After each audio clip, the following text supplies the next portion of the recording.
Kinshasa mbote plaisir ya kokuta na bino na quel boule mag diaspora partout. Bozali kolanda biso kimia e umena mabota na bino quel boule yango ebandi. Tofongola quel boule mag na ville Kinshasa embouteillage comme insupportable beaucoup ko imaginer te. Na elenga kotama na mutu kezate moye pa izala na mutu kezanga clim na bato ba moto na bato nyonso nzela ya kotama na Kinshasa comme pasi to ebite ba konzi décision bozwa ki ya circulation alternée et simbité. Martin Fayulu Tuni boza to boza te po Kinshasa modèle ekende yango te.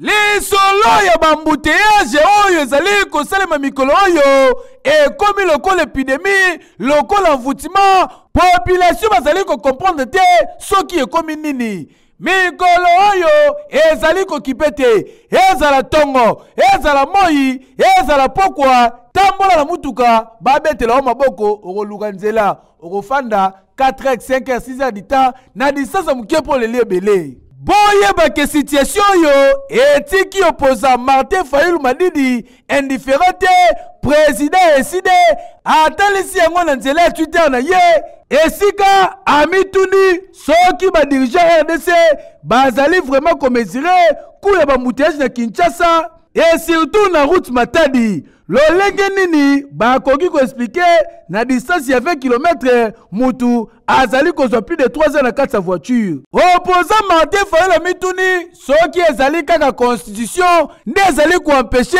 pour na bayeba ko résoudre ba problème mususu. Pour na ye vérité ezali ke ezali équipe ya ba incompétent pe ba prédateur. Peuple congolais esengele la muka pour solution ba mouteillage ezali kaka kobongisa banzela na Kinshasa ko asphalter ba veni ko installer ba fait ya circulation na ba grand carrefour pe ko procéder na ba kirage ba caniveau na koyeba ko cha discipline et pas ba automobiliste et surtout ko élaborer plan ya aménagement urbain complet. Awe sali boye dossier ba mouteillage oyo tota nano soke suka wapi. Mais na Kinshasa, bouchon monstre. Le roi lika mususu. Naba wewa, bawasanga siro du sola. Keyo. Oui. Silisa musala zonga na ndaku batala yo. Ba maman mikolo bo comprendre ba papa parce que ekomi problème très sérieux. Embouteillage toujours continuer toujours même si j'ai boté la concert au sala côté à 24. Batu ba lemi msu ba fana ba libanda, ba sondoli mituka po nzela ya mukusa pamba 3h dita 4h dita yebisanga po o sala ndenge nini.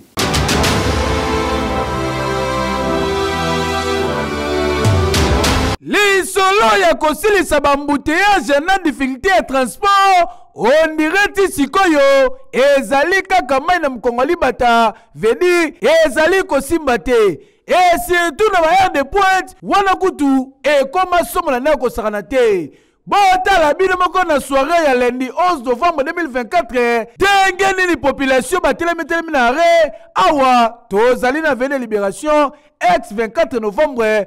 Bota la bino moko ndenge nini batu bauti kote ya Mandela bazokita makolo transport pezo yate bazopusana ti kota galaxy baleki bapusani liboso tia na Sanef bazole on va kota na système mupaela bana choite ligne 11 ezobeta manenga ko sakana te tangu bakomi na Sanef boye batelema base la transport waya base la transport waya depuis 18h ti 19h misusu kutu balemita neti papa oyo afandi na se mama onenge moko wana pe mususu afandi na se po atelema tema lembi makolo sui azozwa transport te bongo tango topusani kote ya rond-point mola wana kutu tika na yo embouteillage monstre bouchon mituka ezali ko bouger te bato makolo na bawewa confusion totale mutu na mutu azoluka esika ko dusolela pasi na mawa yo communication ba chauffeur ba komi bango moko kotia ba transport ndenge balingeli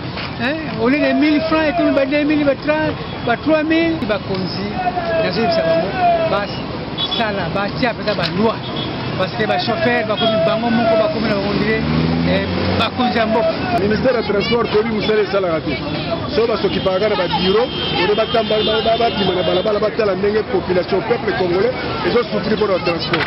En tout cas oyo ezali kolakisaka ministère provincial ya transport na gouverneur ya ville ya Kinshasa Daniel Bumba boza na musala makasi ya kosala na makambo oyo etale hausse de prix na makambo ya koregle circulation po na ba aire de pointe nyonso ezala na tongo ezala na pokwa transport ezali komata ya normal te. Hekeyo oui. Forum parlementaire monene Salema Kibongo na mboka Venezuela, République démocratique du Congo qui est représenté na premier vice-président du Sénat Oyo na kozonga ne Kinshasa kende ko kutana mokonza mboka Félix Antoine Tshisekedi Tshilombo Basololi na kobima yoka communication.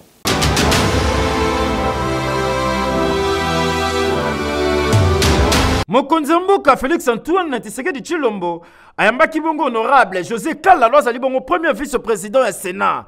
Ouais papa yaki ko présenter un rapport ya participation na forum parlementaire mondial.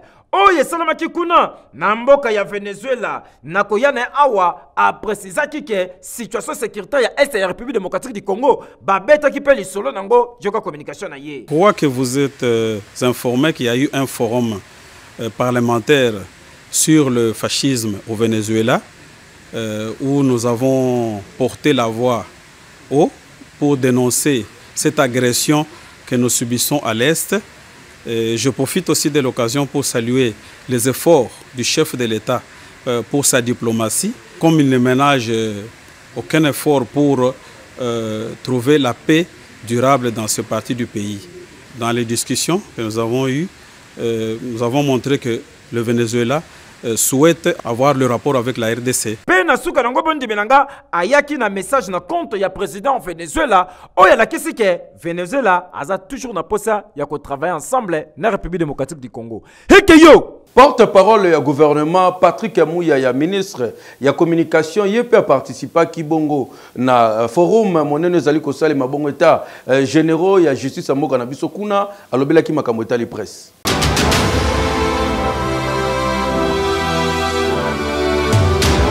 Oui, justice congolaise eza maladi mais bondi melanga ezaka justice te. Na ba secteur mususu soki bolandeli ba maladi pe ezali. Et bongo kota presse congolaise, est-ce que kuna maladi ezangi? Bondi melanga ezalaki pe occasion pour la ministre ya communication. Pe me dire excellence Patrick Mouyaya, yé pas soki maloba awa na occasion ya ba état généraux de la justice congolaise pour na ko évoquer surtout ma kametali presse congolaise yoka communication na ye. Si le terme s'applique beaucoup à la justice, on dit de la justice qu'elle est malade, je crois qu'on peut dire de tous les secteurs chez nous que nous sommes malades.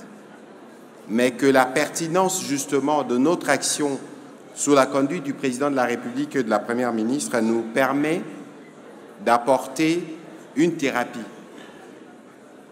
Mais pour arriver à apporter une thérapie, il faut arriver à faire le diagnostic. Attention, suivez s'il vous plaît. Et donc lorsqu'on a fait les diagnostics, c'est à partir de ce moment-là qu'on commence à appliquer la thérapie qui, parfois, prend du temps. Mais l'essentiel ici, c'est d'avoir pris conscience du mal. Et l'essentiel ici, c'est d'avoir commencé à donner des réponses. Je voudrais donc vous féliciter, Monsieur le ministre d'État, ainsi qu'à toute l'équipe qui vous entoure pour la tenue de ces États généraux de la justice et l'idée de nous joindre à ces travaux pour contribuer aux réflexions qui sont faites ici dans les secteurs qui est les miens, est aussi vital, parce qu'autant la justice est cruciale dans une démocratie, dans un état de droit que nous voulons construire, autant ce que l'on considère comme le quatrième pouvoir est aussi important. Docteur Samuel Roger Kamba, ministre de la Santé de la République démocratique du Congo, qui descend dans le centre Nganda pour visiter le côté de la Nengenini, côté kuna bazali ko traité bateau.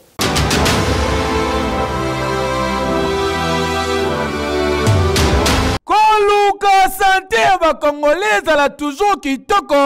Yambonde ala kabongo cheval de bataille. Ya ministre de la Santé publique. Excellence docteur Roger Samuel Kamba. Oyo azali kolala te butu pe moyi ko travailler pour l'intérêt de la population. Bondi melanga ike asala ki bongo visite awa na centre hospitalier Nganda oyo ezalaka bongo inauguré na mois de janvier 1991. Pe ezalaka bongo créé pour répondre na ba défi urgent na communauté ya Kinshasa. Bota la bino moko ndenge nini azali kokota na basal moko sima ya mususu avec un partenaire idéologie question ya ko s'imprégner na ba condition yo ba patient ba ya consommation médicaux. Car c'est sengeli koyoba ke moko ba priorité exprimée et pas ya médecin directeur ezali bongo ya lutte contre cancer enjeu majeur oyo ezali na baka ebele na région. Kasi pona yango centre s'engager activement pour la sensibilisation, dépistage, diagnostic, et traitement à cancer en collaboration avec Centre national et lutte contre le cancer. Grâce à partenariat oyo, centre eko bénéficier na ba traitement chimiothérapie pe ya thérapie ciblée. Kasi sengeli koyoba ke na maloba na ye excellence docteur Samuel Roger Kamba a salué qui makasi fort ya centre hospitalier Nganda. Quand on voit que le projet avance et qu'il se développe et qu'il devient de plus en plus pertinent, de plus en plus efficient, on ne peut que féliciter. Donc, vraiment, félicitations pour cela. Félicitations aussi pour une vision très ciblée qui a très rapidement commencé à répondre à un besoin particulier, celui de la lutte contre le cancer. Et donc, avoir vu à l'avance qu'il y a besoin et anticipé et mise les efforts en marche pour y arriver, c'est aussi la félicité. Mokonza Zalaka Boye, excellence docteur Samuel Roger Kamba, fanda na ngwende na yo po osala msano bien makasi. Yango sango na yo ezo panzana partout. Na nenga bien makasi. Oui. Numéro 1 ya Dinakope Boniface Mbaka asoli bongo na ba coordonnateur ya ba école conventionnée pour na listing de pays na bango Gilles Ntumba Zalaki kuna.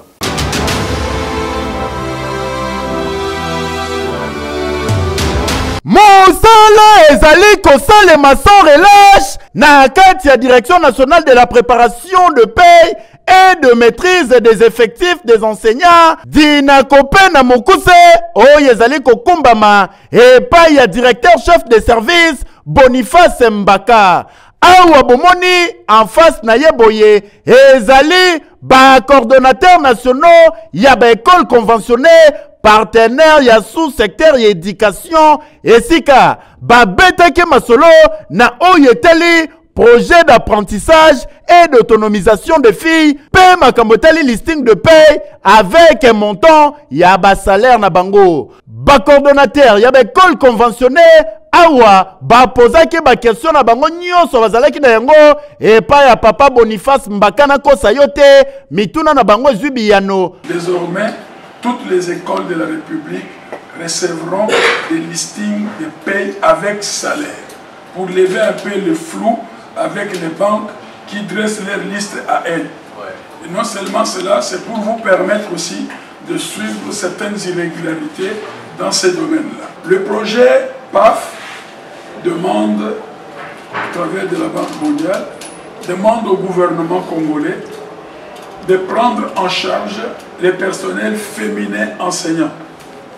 Nous demandons le concours de toutes les écoles conventionnées au travers de vous pour que vous ayez un œil regardant sur les recrutements, avec priorité le recrutement de nos sœurs dans les systèmes et qui doivent être intégrés pour respecter les protocoles d'accord entre le gouvernement et la banque. Intégration, il y a un personnel enseignant, il y a 5000 femmes men affichées de paye, il y a Dinakope d'ici 2025, il y a un des objectifs, il y a un projet d'apprentissage et d'autonomisation des filles. Moko, il y a un projet phare, il y a un ministère de l'éducation nationale et nouvelle citoyenneté. Oyo, ba action na yango, ezali pe basé côté ba maman. Pona yango, Dinakope bazwaki déjà financement, il y a 16 millions de dollars américains à la Banque mondiale. Yango nezali ko justifier musala makasi oyo, papa Boniface Mbaka azali ko sala na tête ya Dinakope boyende zalaka. Hey! Keyo, oui. Ba leader ya opposition basangani baza ko projecter bongo ba marche pe ba activité ndenge na ndenge nyonso pona ko lutter contre changement to modification ya constitution tozota la tozozimele landa message.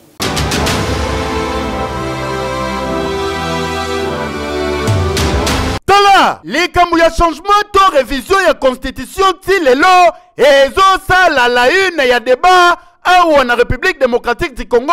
Cette fois-ci, opposition politique et RDC, basangani lisusu, pe balobi, ba créer collectif sur son national, pour na kobarenzela na likambotali changement ya constitution. Déjà collectif ya sikaoyo, ba saisir gouverneur ya ville province à Kinshasa, pour na ko informer na oyetali manifestation na bango, ya jeudi 14 novembre oyo, ba kosala na komina Kalamu ko sensibiliser déjà population po babo ya lisolo ya changement ya constitution. Awa président ya alternative 2028 contacté une équipe ya quel boule magazine député honoraire Ados Ndombasi a expliqué souci na bango pe balobi. Non au changement de la constitution. Jeudi 14 novembre tozana funa tokosa la distribution et la tract de comment qui lobby et pas le gouverneur et la Kinshasa pour pas sécuriser bien sûr activité na biso lingue et sengami na constitution na biso congolaise. Bato à UDPS na maloba na bango ba lobby clairement que to kotika na pouvoir ti ezorwera. Bref, ça ezali perception na bango ya makamo. Bango moko baza plus clarté. Ba ebisi biso tantôt modification, tantôt révision, tantôt changement. Donc ils ne savent pas ce qu'ils veulent, mais nous savons très bien que bataillon sacré Tshisekedi na batune bazali batalukuta. To dit bien que bazo la biso piège.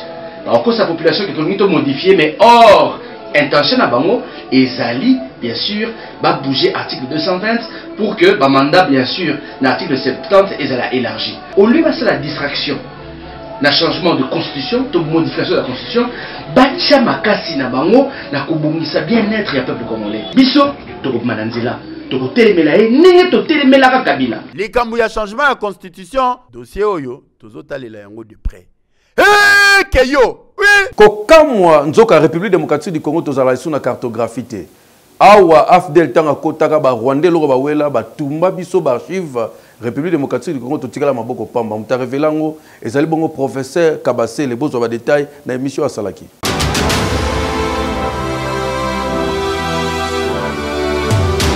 Moi, j'étais déjà en formation au Maroc et je faisais des va-et-vient. Je vais vous le dire, ça me fait mal. L'AFDEL, je ne sais pas, infiltré par des Rwandais, va brûler tous les atlas de la RDC. Et c'est une histoire à réécrire. Il faut que les Congolais qui me regardent, tout droit dans les yeux, les comprennent. Le pays n'a pas de carte. Et ce qui est au musée de Trévirène est bloqué par le Belge. Et le Belge demande des négociations pour qu'ils puissent nous rapatrier quelques cartes. Babenga kae alamba lamba, mais kombo naye to prénom naye zali trésor, cop naye ko lamba, cuisine kosa article 15 moyen de vivre na yangwana.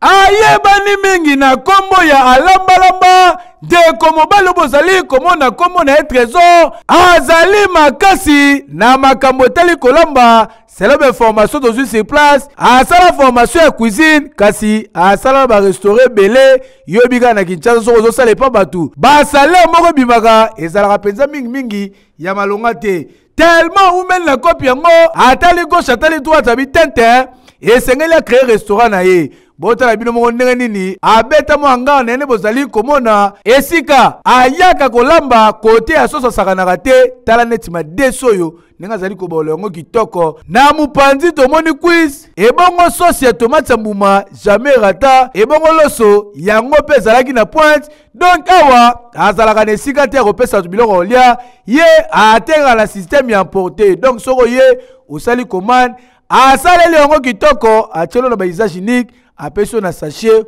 okei kaka na musala oyo nende ko trésor azali kofuta ndaku pe kozwa so ya libota na ye yo communication. Je suis 17 mètres cuisinier dans la ville awa donc propos na sali pe mingi na ba restaurant na préféré ko ça la création ya ngamoko so futa l'état mais tout monde a dérangement tout le temps on ba soda ba ba kangi biso mais to senga ba konzi o ba sunga pe bato initiative yango ako pe sanga pe place mo ba bien na sali pe restaurant munene donc yango wana kata il n'y a pas de son métier il n'y a que des sauts et jaune nga baloba na lopoto Déco Trésor a compris idéologie yango soki ala mungi na tongo déjà kotaka esika na musala pona kochelongi na moi ayeba komilukila mbongo ebongo yo ofana na ndaku olinga kosala musala te oza makasi na sombela ngai pesa ngai pe kabela ngai tala muninga ndazali koluka mbongo keyo oui bapanzi ba vitre ba koteli batuna ndako sabotage ko sakana te bana basali yango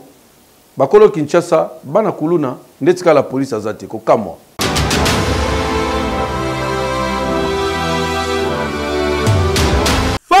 oyo bozali komona bazali na pasi na ndenge kosakana te po bazalaki bongo visite epai ya bacriminel oyo bakotelaki bango a partir ya 2h tozali bongo na commune ya Selembawo plus précisément na avenue Toalanda. Selon l'information tozu sur place balalaki kaka boye ba 2h bayoki mouvement abe kota likolo tango bameki kolamuka batala boye ekiri ya bana mibali bakoteli bango na palais na minduki basi bango bolala na se bapandi bavite ne bozali komona bakoti bakomi koluka mbongo bamenasa bango na ndenge kosakana te sabotage epai ti basali posa motema na bango yo communication ba ine entombe obeta likolo kuna na oka dia so parce que punye za kinga ite na oki mutumo obeta likolo mais na ebete keza po bakota a aletongo ba beti likolo ana yo le kamo ba 30 minutes boy na moni ba jo force nde ba leki na sima nde mama ba jo be la miyibi tongo ba bimi batala ba to remarquer da bazaki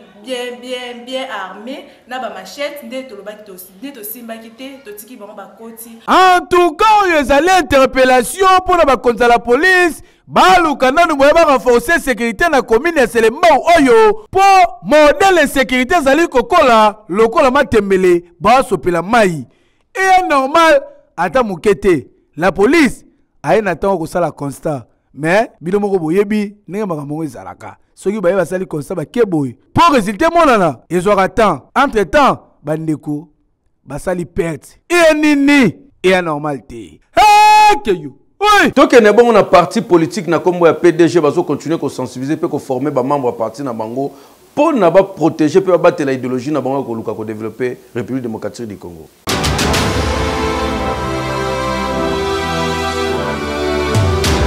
Trois cadres, il y a parti politique PDG, interfédération, Ken Est, Bondi Milanga Balanda qui formation idéologique comme on il y a parti politique na bango PDG. Oh, il y a qui lancé pas il y a présidente nationale, honorable Marie-Kieti Mutinga. Na mobangé na thème Oyo, la constitution et l'avenir de la RDC. Tanga Zwaki Maloba, Mama Yamayele, honorable Marie-Kieti Mutinga, a interpellé qui va cadre nuance, il y a parti politique PDG face na débat sur la révision de la constitution. Oyo, et Sengeli Koyeba, Kozala na maîtrise nango, ndenge ni ba congolais ba koki koyeba po mokonzi mboka Félix Antoine Tshisekedi Tshilombo déjà fongola qui débat sur la révision de la constitution. Joko honorable Marie-Kieti Mutinga ndenge azali ko préciser awa. Ces jours, nous sommes rassemblés autour du grand thème intitulé La Constitution et l'avenir de la RDC. Cette interpellation du président de la République, chef de l'État, son Excellence Félix Antoine Tshisekedi Tshilombo,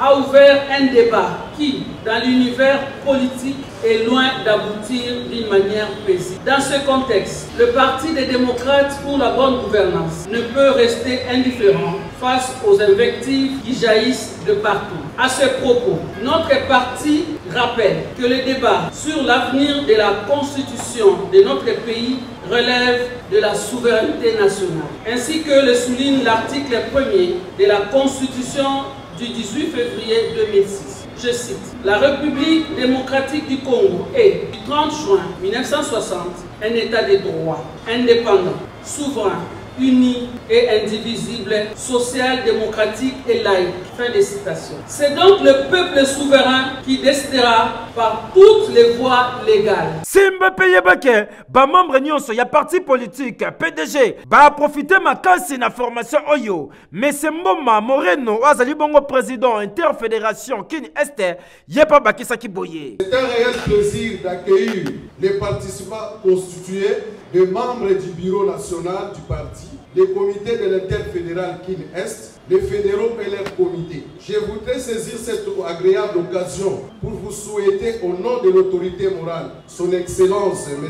Modeste Mutinga, et de la présidente nationale du parti, honorable Kiet Mutinga. Formation au bon dimenenge zala ki bongo na ba soutien mais loko la démocratie bonne gouvernance peu mesusu. Nyonso la kisike honorable Marie Kiet Mutinga ala la kapongite azala kana posa ba membre nyonso ya parti politique PDG. Pas maîtriser bongo idéologie ya parti politique. Po et salami mi ko les ali ko ya et kokota tina ba province nyonso ya République démocratique du Congo. Bonde zalaka. Heke yo Beta winner na 500 francs ya pamba.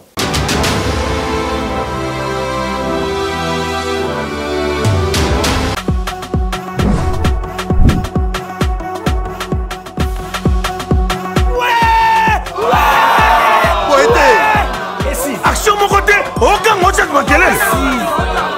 Et si.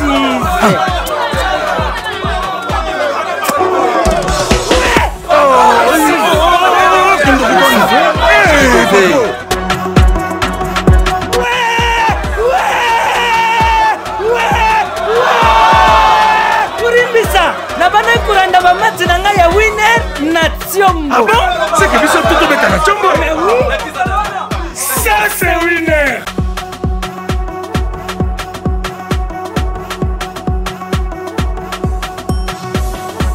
À jouer sur tous nos points de vente et mobile en composant Star 40410 OK. Disponible sur M-Pesa.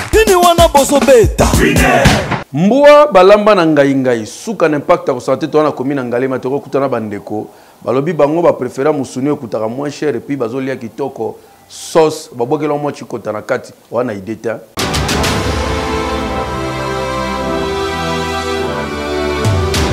musuni omoni zo toka makasi we na moto yo kasolo roi ngulu e mobi mselongi le roi ya ngombe so tali bien tala kota gauche kota mafuta ne tondi na poso le roi tabe kendo liat okotuna ngulu eza tabate za mbua milu mais yesiko ba lambango ya formule sika mbua ya bouillon yesolia donc no moni bandeko ba fandi boye Chikito, Michelin, Sheba, Maître Zorobabin, Nengezaka na kwa ba fandi boye ya mukate suka tolia nana larte mbwa tatwa kwa mikolo la libanda ya to lingele boule ba lingele boule ntango mbwa sutuka boye na kati nzungu ba kata ngo mike ndo zo mona boye ba tolisi biloko nyonso na kati wo tomate mbuma bache wo pilipili ebele bache biloko nyonso na kati awa mingi bato balamba mbwa ezalaka bana mibale no moni ndeko yene maître cuisinier donc ayebi secret ya mbwa songo lingi mbwa ya bouillon yokaka olingi ya mwamba yokaka mais oba ya babite ningo la mango faut renforcer monga ngai pembeni ndo mona zo diokola monga pembeni boye na sekuna renforcement ka ya moto kezongi baya kuna bateli gauche bateli droite babiya toke musika lelo to bomanaka ana sanzete po tozela mbwa ya tatu nenga kobela na nenga to mine lango makwiti mais constat eza nini mbwa elambeleli nango e amweza kwa biloko bandoki po elamba makala banzunga mo salité et puis mingi ezaka kota salité et puis remarquer ka bana mbele mtu balamba yango mais ndeko alobe senga moi technique makasi surtout pour nolia mbwa ya bouillon yoka communication eza mosalati tosalaka tolamba toteka na bango mpe bayebi ndenge ezalaka basombi mosu totekaka mili ba 30 000 40 000 selon monene na mbwa vraiment ya malunga estratégie seka mpona bamarketing ezaka ba 1000 francs mais tomesireka mbongo tosombi okanda te awa nzale koti makasi boye na Kinshasa mbwa oyo toyebi azalaki nyama afandaka na mutu mais kipali susu te so atali gauche atali droite boye fufu eza ndako abetika asifle yaya mbwa tatu lobi kata ya kingo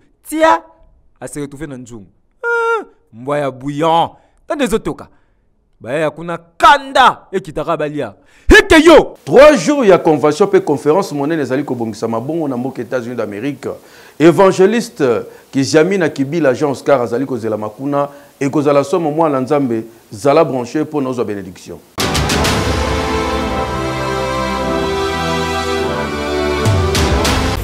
of revival. Je veux que l'Esprit de Dieu, son onction, puisse se pendre sur toi. Hey, yeah! Peuple de Dieu, bana nzambe, oyo bozalaka na États-Unis d'Amérique, yoka bonne nouvelle yangoyo. Pona kosilisa année 2024 kitoko na présence yankolo, bozali invité na un seul rendez-vous. Oyo ezali 2 jours ya convention, pe 1 jour ya conférence. Oyo kobanda du vendredi 15 novembre oyo au dimanche 17 novembre. Awa na États-Unis d'Amérique, na Portland, Maine, pe na Lewiston. Ba invité yo o participer na 3 jours oyo na présence ya Nzambe na thème oyo No More Desert. Ba orateur ezali évangéliste Kiziamina Kibila Jean Oscar oyo ya église la puissance pe apôtre Israël Toto azalaka awa na États-Unis d'Amérique na pasteur Bengo Primero ye pazalaka na États-Unis d'Amérique. Profitez na occasion oyo o assister na convention pe conférence o clôturer année na présence ya Nzambe kitoko. Tika na yebisa yo ke adresse ezali na Portland, Maine, 363 Maine Mall. Référence ezali Best Buy. Hello everyone, we are just a week away from our event Fire of Revival. Mark your calendar November 16 and 17 from 4 p.m. to 8 p.m. Don't come by yourself, come along with your family and relative. We cannot wait to see you in this program soon. Come with an expectation to receive your healing, your miracle, something from the heaven. God is on the move. If your God is dead, try mine. Ne manquez pas ce grand rendez-vous. Si ton Dieu est mort, essaie l'aimer. Si o teu Deus está morto, tenta o meu. Je sais que tu as des problèmes, tu as des choses difficiles. Tu n'arrives pas à traverser ces moments difficiles. Mais je voudrais que tu viennes car Jésus-Christ sera là pour ton bien. À ne pas rater, c'est une occasion unique que nous avons avec vous à Portland, dans la ville de Maine et à Lewiston. Awa, ozala na problème ya mari de nuit, femme de nuit, maladie incurable, ba problème spirituel, nayebisa yo, aussi déjà solution, et pas ya Nzambe ya la puissance, Nzambe ya évangéliste Kiziamina Kibila Jean Oscar, si ton Dieu est mort, essaye le mien. Awa, ba problème na bino nyonso ba solution. Hey, keyo! Oui. Tokende kolala na Strelizia House, ezali cadre ya kitoko appartement ya Malonga, soke na Belgique, konyoka matin, benga tala condition luxe mena mbongo muke.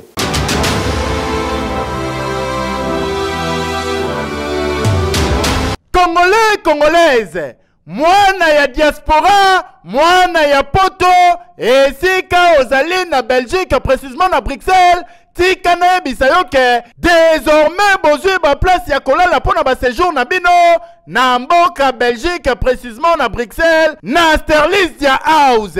Sterlizia House amemeli bino ba appartement de luxe adapté na design ya lelo, ba appartement aménagé avec une chambre, 2 chambres, 3 chambres, cuisine, living, na salle de bain, oyezo répondre na ba norme ya lelo, très bien aménagé avec confort ya kosakanate, ba appartement avec télévision, plus ba chaîne congolaise, wifi, cuisine équipée, lave-linge, plus sèche-linge, ascenseur avec ma porte blindée, installation électrique conforme, ndenge kaka bozali komona. Confort d'un hôtel dans un appartement, comme chez toi, nulle part ailleurs, kaka na Strelizia House. Awa, oko passé ba séjour inoubliable, personne confiance au kozala jamais dessus. Tala niveau ya confort, tala niveau ya ba chambre, ba salon, ba salle de bain. Awa, oko se retrouver, pe oko passé ba séjour comme na paradis. Sterlizia House, na Bruxelles, non loin ya Basilique Koekelberg, na Bruxelles, oza mobimba na nzela ya telefone, okoki kobenga bango na ba numéro oyo, awo oko passé ba séjour inoubliable, neti kaka na paradis, po niveau ya confort oyo ezawa, ezanga lipasa, ndimela ngai na Bruxelles, adresse ezali moko, oza la Congolais to na nationalité mususu, Sterlizia House, hôtel, oyo ezali na confort, oyo ekokani na yo. Pendant ba séjour na yo na Bruxelles, désormais, oza na adresse Sterlizia House. Hey! que yo. Oui. Mboule beti mai potopoto koteli ba na bandako ba jeune alors atekaka na dépôt na ye ba jus telle place au sokolango na mai oyo nzambe gam tasunga biso pona typhoïde des water.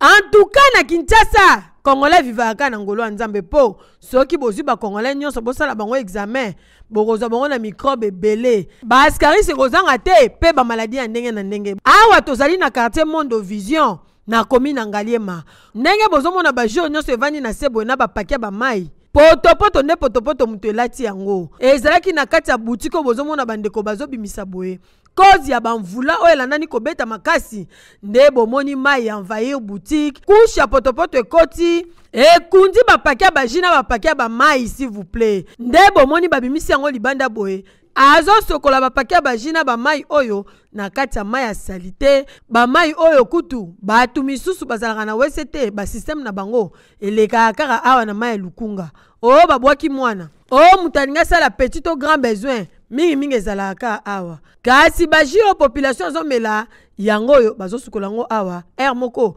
ezalaka pe kokole munoko na kati ya bidon plastique oyo eza normal te kamule betelo bikane badaye ba 17 ans wana mais incroyable yawa so zaki ba mituka kuti ete patepa mais pasi banda we choli bajedi bajikuta no mo na ko jate kuti be biso yo bane te to sala papa ta to mo passer kuti mai na pop ezobi mate yo bane to passer kuti ba juste to passer na mai kuti eleka na mai.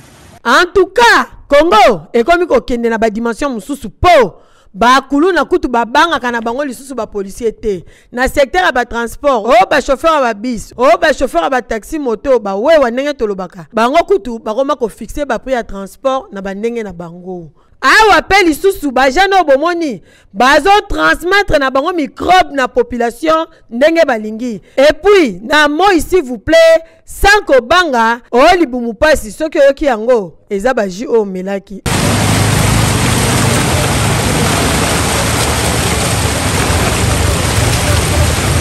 Ah, Nzambe, ya normal te. Eki! Tout souhaiter joyeux anniversaire na Ingrid Ilonkolo, moi na Pichu Ilonkolo azali ko célébrer anniversaire na mokolelo et ko inda mabe que du bien que du bonheur Ingrid Ilonkolo.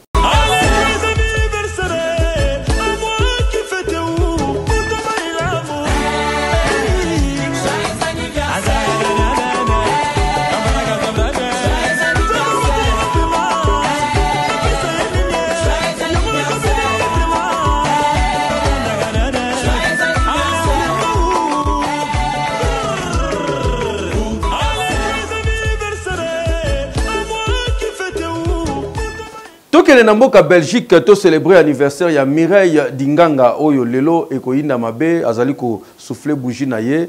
Karine Mbembe azali bongo reporter ya quel bout la souhaiter que du bien que du bonheur madame Mireille Dinganga balobi ekozala somme champagne et couler à flot. Ba mama boa kitoko wapi quel boule esili. Oui.